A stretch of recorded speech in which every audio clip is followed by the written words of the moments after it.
नमस्कार दोस्तों, मैं बाबूराम पटेल आप सबका अपने YouTube चैनल बायोलॉजी जोन में आज एक बार फिर से स्वागत करता हूं। दोस्तों, टीजीटी, पीजीटी, जीआईसी लेक्चरर और नीट के एग्जाम के दृष्टिकोण से मैं 100 प्रश्नों की एक टेस्ट सीरीज जो लेकर के स्टार्ट किया हूं। आज का यह टेस्ट सीरीज का अंतिम और चौथा लेक्चर है, जिनमें हम संभावित प्रश्नों को लेकर के उपस्थित हैं, जो कि इन परीक्षाओं की दृष्टिकोण से अर्थात टीजीटी, पीजीटी, जीआईसी लेक्चरर और नीट की दृष्टिकोण से बहुत ही इंपॉर्टेंट हैं। तो चलिए देख लिया जाए आज का पहला प्रश्न क्या कह रहा है। तो आज का पहला प्रश्न, sea star fish belong to class, तारामीन होती है। तारामीन किस क्लास की है? जो स्टार फिश है, आप जानते हैं कि स्टार फिश इकाइनोडर्मेटा का सदस्य है। इकाइनोडर्मेटा का सदस्य है स्टार फिश। तो ये किस क्लास से बिलोंग करती है, इसका बताना है क्लास। तो कह रहा है स्टेरॉइडिया क्लास, होलोथुरिडिया क्लास, ऑफियोराइडिया और इकाइनोडिया। तो किस क्लास की है? तो हम आपको बता दें, इसका आपको क्या बताना है दोस्त? क्लास बताना है। तो किस क्लास का है? इसका क्लास है स्टेरॉइडिया। स्टेरॉइडिया इज द राइट आंसर। ठीक है, इसका जो सही उत्तर है स्टेरॉइडिया। तो चलिए आज के अगले प्रश्न की तरफ चलते हैं। अगला प्रश्न क्या कह रहा है दोस्त? ये रहा आज का दूसरा प्रश्न। कह रहा है the locomotory organ of star fish, तारामीन के चलन अंग हैं। तारामीन के चलन अंग कौन से हैं? आज का यह दूसरा प्रश्न है। कह रहा है तारामीन के चलन अंग कौन से हैं। ठीक है, लोकोमोटरी ऑर्गन पूछ रहा है। Locomotory organ of star fish, star fish का लोकोमोटरी ऑर्गन कह रहा है polian vesicles, podia, papulae, none of these. तो इसमें से कौन सा आंसर सही है? हम आपको बता दें, जो पोडिया है, पोडिया को ही कहा जाता है ट्यूब फीट। क्या कहा जाता है मेरे दोस्त? इसे ही ट्यूब फीट कहा जाता है। तो यही इसका राइट आंसर है। राइट आंसर है पोडिया। ठीक है, podia is the right answer. B is the right answer. और अगला प्रश्न क्या कह रहा है? देखिए आप, अगला प्रश्न कह रहा है कि in starfish the grasping organ used for cleaning and और प्रोटेक्टिंग बॉडी सरफेस आर। अर्थात क्या कह रहा है कि तारामीन में देह सतह क्षेत्र की सफाई और सुरक्षा में प्रयुक्त होने वाले पकड़ अंग हैं। अर्थात देह सतह की जो सफाई करता है और इसकी सुरक्षा में कौन सा प्रयुक्त होता है, कौन सा अंग प्रयुक्त होता है, यह पूछ रहा है। तो कह रहा है पेडिसिलरी होता है, ट्यूब फिट होता है, डर्मल ब्रांकी होता है, मैड्रिपोराइड। तो इसका सही आंसर क्या है दोस्त? हम आपको बता दें, इसका A is the right answer, pedicellariae. ठीक है, pedicellariae is the right answer. A is the सही उत्तर। ठीक है, ए इसका सही उत्तर है, पेडिसिलेरी। ठीक है, पेडिसिलेरी इसका सही उत्तर है। पेडिसिलेरी ही सफाई और प्रोटेक्टिंग का कार्य करता है। अगला प्रश्न क्या कह रहा है? अगले प्रश्न की तरफ चलते हैं। देखिए अगला प्रश्न क्या कह रहा है भाई। अगला प्रश्न ये रहा आज का अगला प्रश्न। कह रहा है कि इन स्टार फिश में एक्टिनोस्टोम इज प्रेजेंट ऑन, यानी एक्टिनोस्टोम स्टारफिश में कहाँ उपस्थित होता है? एक्टिनोस्टोम की उपस्थिति बताना है स्टारफिश में कहाँ उपस्थित होता है। कह रहा ओरल सतह पर, एबोरल सतह पर, पृष्ठीय सतह पर, इनमें से कोई नहीं। Oral surface, aboral surface, dorsal surface, none of these. तो इसका जो सही उत्तर है oral surface. Oral surface is the right answer. ठीक है, इसका ए सही उत्तर है। अर्थात एक्टिनोस्टोम कहाँ उपस्थित होता है दोस्त? ओरल सतह पर उपस्थित होता है। ठीक है, इसका सही उत्तर है। और आज का जो अगला प्रश्न है, अगला प्रश्न क्या कह रहा है कि the endoskeleton of sea star, endoskeleton sea star का इंडोस्केलेटल कैसा होता है? तारामीन का अंतःकंकाल होता है। कह रहा है ectodermal structure, mesodermal structure, endodermal, both ectodermal and endodermal. तो इसका सही उत्तर क्या होगा दोस्त? तारामीन का अंतःकंकाल होता है। तारामीन का अंतःकंकाल होता है। तो हम आपको बता दें, इसका जो राइट आंसर है b is the right answer, mesodermal structure होता है। तारामीन का जो अंतःकंकाल होता है, इंडोस्केलेटन होता है, वो कौन होता है? मीजोडर्मल स्ट्रक्चर होता है। इसे कहते हैं इंडोस्केलेटन। ठीक है, ये इसका जो है सही उत्तर है, b is the right answer. चलिए अगले प्रश्न की तरफ चलते हैं। अगला प्रश्न क्या कह रहा है? अगले प्रश्न की तरफ चलते हैं। तो ये रहा अगला प्रश्न। कह रहा है यस शेप्ड आप जानते हैं कुछ ऐसी संरचना बनी थी, यस शेप्ड। ठीक है, मैड्रिपोराइड का। कह रहा है यस शेप्ड स्टोन कैनाल, यही कहलाती है स्टोन कैनाल। ये है स्टोन कैनाल। ठीक है, स्टोन कैनाल। कह रहा है yes shape stone canal opens into, किस में खुलती है? कलेक्टिंग कैनाल में कि एम्बुलैक्रल ग्रुप में, रिंग कैनाल में कि पोर कैनाल में? यस आकार की स्टोन कैनाल किस में खुलती है भाई?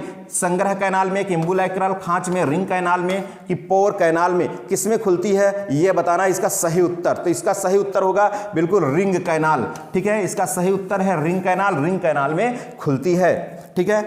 यस शेप्ड जो मैड्रीपोराइड संरचना होती है या शेप्ड स्टोन कैनाल होती है, स्टोन कैनाल किसमें खुलती है मेरे दोस्त, तो खुलती है रिंग कैनाल में, ठीक है। चलिए अगले प्रश्न की हम बात करते हैं। अगला प्रश्न क्या कह रहा है, अगले प्रश्न की तरफ बढ़ते हैं। अगला प्रश्न क्या कह रहा है भाई, इसको देखिए, कह रहा है रेसिमोज ग्लैंड। ये कौन सी ग्लैंड आ गई भाई, कोई नई प्रकार की ग्लैंड है क्या, रेसिमोज ग्लैंड। कह रहा है रेसिमोज ग्लैंड पाई जाती है, रेसिमोज ग्लैंड किस में पाई जाती है, कह रहा है कि एनिलिडा में पाई जाती है, कि मोलस्का में पाई जाती है, कि आर्थ्रोपोडा में पाई जाती है, कि गाइनोडर्मेटा में पाई जाती है। रेसिमोज ग्लैंड किस में पाई जाती है, तो इसका राइट आंसर जो है बिल्कुल क्या होगा मेरे दोस्त, तो इसका राइट आंसर है इकाइनोडर्मेटा। इकाइनोडर्मेटा में रेसिमोज ग्लैंड पाई जाती है। अगला प्रश्न क्या कह रहा है कि respiratory organs of starfish, starfish का रेस्पिरेटरी ऑर्गन क्या है, ठीक है। कह रहा है रिस्पायरेटरी ऑर्गन, श्वसन अंग, जो तारामीन है इसका श्वसन अंग क्या है, कह रहा है पोडिया है, पैपुली है, पेडिसिलेरिया है, बॉडी वॉल है। इसका राइट आंसर क्या है भाई, देखिए अब इसमें आपको बताना है क्वेश्चन नंबर 86। आज का चौथा जो लेक्चर चल रहा है, चौथा सीरीज का चौथा जो लेक्चर है, इसका क्या होगा, उत्तर होगा। अभी मैं पोडिया को बताया था, ये तो ट्यूब फीट होता है, क्या होता है मेरे दोस्त, ये होता है ट्यूब फीट, ये लोकोमोटरी ऑर्गन्स हो जाता है, ठीक है। पेडिसिलेरी मैंने बताया प्रोटेक्टिंग का काम करता है, अभी मैंने बताया था, ठीक है। बॉडी वाल तो होगा नहीं, तो इसका राइट आंसर क्या होगा, पैपुली होगा। पैपुली इज द राइट आंसर, ठीक है, पैपुली। तारामीन का जो श्वसन अंग है, श्वसन अंग क्या होता है, वो होता है पैपुली, इज द राइट आंसर। चलिए अगला प्रश्न क्या कह रहा है, अगले प्रश्न की तरफ चलते हैं। अगला प्रश्न क्या कह रहा है, ठीक है, अगला प्रश्न क्या कह रहा है, देखिए ये रहा अगला प्रश्न आज का। कह रहा है the main function of ambulacral system, ambulacral system का मुख्य कार्य क्या है, एम्बुलैक्रल तंत्र का मुख्य कार्य क्या है। एम्बुलैक्रल को हम क्या कहते हैं भाई, वाटर वैस्कुलर सिस्टम, क्या कहते हैं, water vascular system, water vascular system, ठीक है, क्या कहलाता है, वाटर वैस्कुलर सिस्टम कहलाता है। तो कह रहा है इसका मुख्य कार्य क्या होता है, वाटर वैस्कुलर सिस्टम का मुख्य कार्य क्या होता है। कह रहा है डाइजेशन तो नो, रिस्पायरेशन नो, और रिप्रोडक्शन नो। तो इसका राइट आंसर क्या है, लोकोमोशन, ठीक है। 87 का जो राइट आंसर है चलन, अर्थात एम्बुलैक्रल तंत्र का मुख्य कार्य होता है चलने के लिए यह हेल्प करता है, अर्थात main function of ambulacral system is the locomotion, ठीक है, locomotion is the right answer, ठीक है। अगला प्रश्न क्या कह रहा है, कह रहा है a true blood vascular system is absent in, एक वास्तविक रक्त परिसंचरण तंत्र अनुपस्थित होता है, एक वास्तविक रक्त परिसंचरण तंत्र अनुपस्थित होता है। क्या किसमें अनुपस्थित होता है, पाइला में अनुपस्थित होता है, कि यूनियो में, कि स्टारफिश में, कि ऑल ऑफ द एबव, किसमें रक्त परिसंचरण अनुपस्थित होता है पूरी तरीके से, ठीक है। Blood vascular system absent in, किसमें एब्सेंट होता है, तो इसका जो पाइला में तो होगा नहीं भाई, यूनियो में होगा नहीं, मोलस्का के हैं दोनों, ये किसके हैं, ये दोनों मोलस्का के हैं, ठीक है, मोलस्का के सदस्य हैं ये दोनों, इसमें नहीं है, अर्थात ये उपरोक्त सभी नहीं होगा। तारा मछली, starfish, starfish is the right answer, starfish is the right answer, यही इसका सही उत्तर है, ठीक है। एक वास्तविक ब्लड वैस्कुलर सिस्टम जो है एब्सेंट होता है, किसमें एब्सेंट होता है, स्टारफिश में एब्सेंट होता है, यही इसका सही उत्तर है। अगला प्रश्न क्या कह रहा है, अगले प्रश्न की तरफ चलते हैं, ठीक है। अगला प्रश्न क्या कह रहा है, देखिए ये रहा अगला प्रश्न।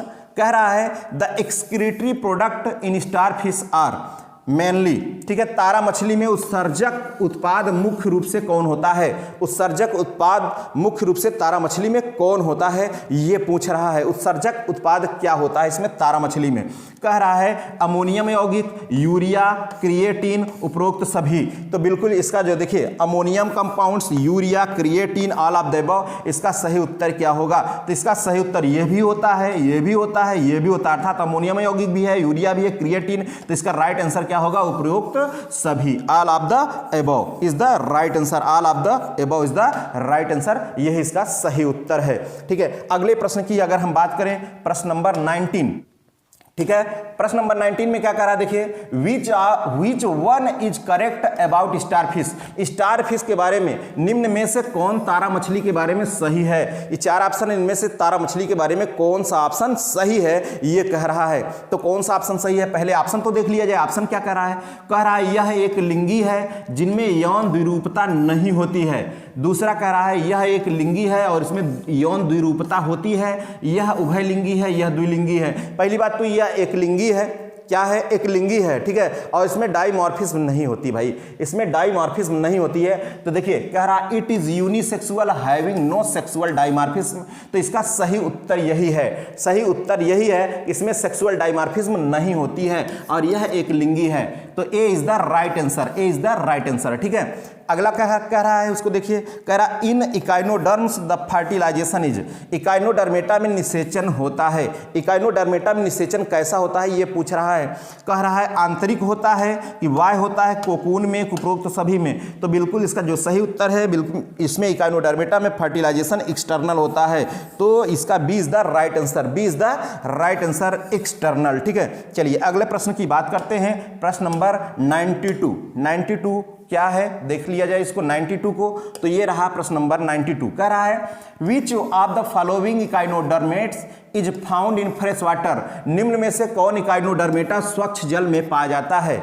निम्न में से कौन सा इकाइनोडर्मेटा स्वच्छ जल में पाया जाता है, ये पूछ रहा है कि स्वच्छ जल में कौन सा इकाइनोडर्मेटा पाया जाता है। हम आपको बता दें, देखिए इसमें कंफ्यूजन के लिए दिया है, वैसे मुख्य रूप से जो इकाइनोडर्मेटा के सदस्य होते हैं सभी मैराइन होते हैं, कोई जो है स्वच्छ जल में नहीं पाया जाता है मेरे दोस्त। तो इसमें सभी जो है कैसे होते हैं, मैराइन होते हैं। तो एंटीडॉन सब ये मैराइन होते हैं, इसमें एक ऑप्शन है इनमें से कोई नहीं, यही इसका सही उत्तर है, इनमें से कोई नहीं, नन ऑफ दीज, ठीक है।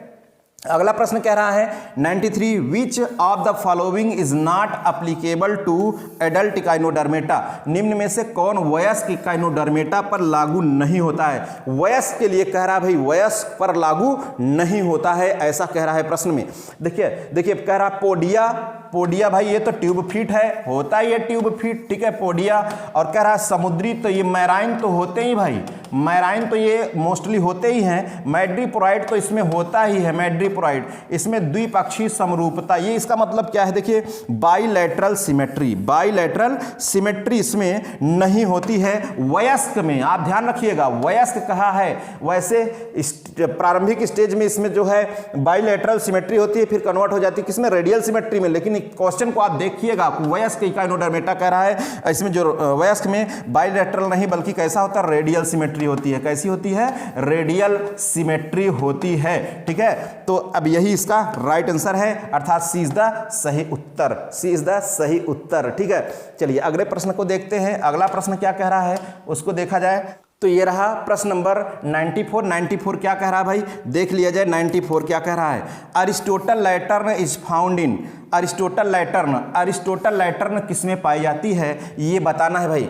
कह रहा है अरिस्टोटल लैटर्न किसमें पाई जाती है, सी एनिमोन में नो, एस्टेरियास में नो, ऑफियोथ्रिक्स में no, sea urchins, sea urchin is the right answer, ठीक है। सी अर्चिन में, समुद्री अर्चिन में अरिस्टोटल लैटर्न पाया जाता है। अरस्तु की लालटेन, अरस्तु की लालटेन यह पाई जाती है। अगला प्रश्न क्या कह रहा है, अगले प्रश्न की तरफ चला जाए। प्रश्न नंबर 95 क्या कह रहा है उसको देखिए। Water vascular system is peculiarity of, ठीक है, जल परिसंचरण तंत्र एक विशेषता है। किसकी विशेषता है, water vascular system, water vascular system किसकी विशेषता है यह पूछ रहा है। कह रहा है पोरीफेरा की नो, एनिलिडा की नो, मोलस्का की नो, इकाइनोडर्मेटा की यस, यही इसका सही उत्तर है, D is the right answer, D is the right answer. Water vascular system किसमें पाया जाता है, इकाइनोडर्मेटा में पाया जाता है। अगला प्रश्न क्या कह रहा है, which one is the larva of starfish, starfish का, तारा मछली का लार्वा कौन सा है निम्न में से। कह रहा है ग्लाचिडियम, फिर ये तो है नहीं भाई, अभी सीपिया पढ़ा था, नॉप्लियस नो, बाइपिनेरिया, या C is the right answer, C bipinnaria, ठीक है। ट्रोकोफोर लार्वा तो है नहीं। इसका जो स्टारफिश है, स्टारफिश का जो लार्वा होता है, लार्वा कौन सा है, बाइपिनेरिया लार्वा है, bipinnaria is the right answer, ठीक है, bipinnaria is the right answer. अगला प्रश्न क्या कह रहा है भाई, अगले प्रश्न की तरफ भी बढ़ते हैं। अगला प्रश्न देख लिया जाए क्या कह रहा है। देखिए अगला प्रश्न कह रहा है तारा मछली में, कह रहा है तारा मछली में, यानी coelom is, coelom in starfish is, तारा मछली में सिलोम कैसा होता है, साइजोसील होता है कि इंटीरोसिलस होता है, दोनों ए और बी, इनमें से कोई नहीं। इसका सही उत्तर क्या है, साइजोसीलस होता है कि enterocoelous, both A and B, none of these. इसका सही उत्तर क्या है, तारा मछली में जो सिलोम होता है कैसा होता है, इसका सही उत्तर है enterocoelous, enterocoelous is the right answer, enterocoelous is the right answer. अगला प्रश्न क्या कह रहा है, कह रहा breaking of injured body part is termed, as, यानी कह रहा है क्षतिग्रस्त शरीर के अंगों को तोड़कर अलग करना क्या कहलाता है? क्षतिग्रस्त अंगों को तोड़कर अलग करना क्या कहलाता है? देखिए हम आपको बता दें, एक इसकी मुख्य विशेषता यह है कि जैसे कोई अंग अगर इसका क्षतिग्रस्त हो गया, कोई अंग अगर क्षतिग्रस्त हो गया तो ये ऑटोमेटिक उसको तोड़कर क्या करता है? अलग कर देता है। यह अलग करने की जो प्रक्रिया है इसकी, तोड़कर अंगों को, वह क्या कहलाती है? हम आपको बता दें, देखिए वो क्या कहलाती है? ऑटोटॉमी। ऑटोटॉमी कहा जाता है। रीजनरेशन भी इसमें पाई जाती है, लेकिन वह क्रिया क्या कहलाती है? ऑटोटॉमी। ठीक है, autotomy is the right answer. Autotomy is the right answer. ठीक है, अगला प्रश्न क्या कह रहा है? अगले प्रश्न की तरफ चलते भाई। अगला प्रश्न क्या कह रहा है उसको भी देख लिया जाए। अगला प्रश्न 99 नंबर का क्वेश्चन क्या कह रहा है इसको देखिए जरा। कह रहा है doliolaria larva belongs to which of the following class? Doliolaria larva निम्न में से किस क्लास में पाया जाता है? डोलियोलेरिया लार्वा निम्न में से किस क्लास में पाया जाता है, ऐसा कह रहा है। ठीक है, 99 नंबर का जो प्रश्न है, कह रहा है कि डोलियोलेरिया लार्वा किस क्लास में पाया जाता है। तो देखिए जरा, हम आपको बता दें किसका है। Actinoidea, echinoidea, holothuroidea, crinoidea, all of the above? No. इसका सही उत्तर क्या है? क्रेनोइडिया, क्रीनॉइडी। ठीक है, अर्थात क्रीनॉइडिया इज द राइट आंसर। यही इसका जो है, जो डोलियोलेरिया लार्वा है, इसका सही उत्तर है क्रीनॉइडिया। ठीक है, अगर आपने हमारा लेक्चर नहीं देखा है इकाइनोडर्मेटा का, तो आप जाकर के देख सकते हैं। मैंने क्लासिफिकेशन में पूरा विस्तार से बता दिया है, जितने क्लास हैं, किस क्लास का कौन सा लार्वा है। देखिए अगला है 100 नंबर का auricularia larva. Auricularia is the larva of. Auricularia larva किसका है? कह रहा है काइनिडी का, स्टेरॉइडी का, अफ्यूराइडी का, होलोथेराइडी का। तो इसका उत्तर क्या होगा? इकाइनोइडिया, स्टेरॉइडिया, अफ्यूराइडिया, होलोथेराइडिया। इसका सही उत्तर क्या होगा? ठीक है, कह रहा है आरिकुलेरिया लार्वा है, तो आरिकुलेरिया लार्वा किसका है यह बताना है 100 नंबर का। 100 नंबर का जो आंसर है वह क्या होगा ये आपको बताना है। तो हम आपको बता दें, आरिकुलेरिया लार्वा जो है होलोथेराइडी का लार्वा है। होलोथेराइडी क्लास, कौन सा? होलोथेराइडी इज द राइट आंसर। ठीक है, तो हमारे इस लेक्चर में आज बस यहीं तक। फिर मिलेंगे आपके साथ अगले लेक्चर के साथ। Okay, thank you.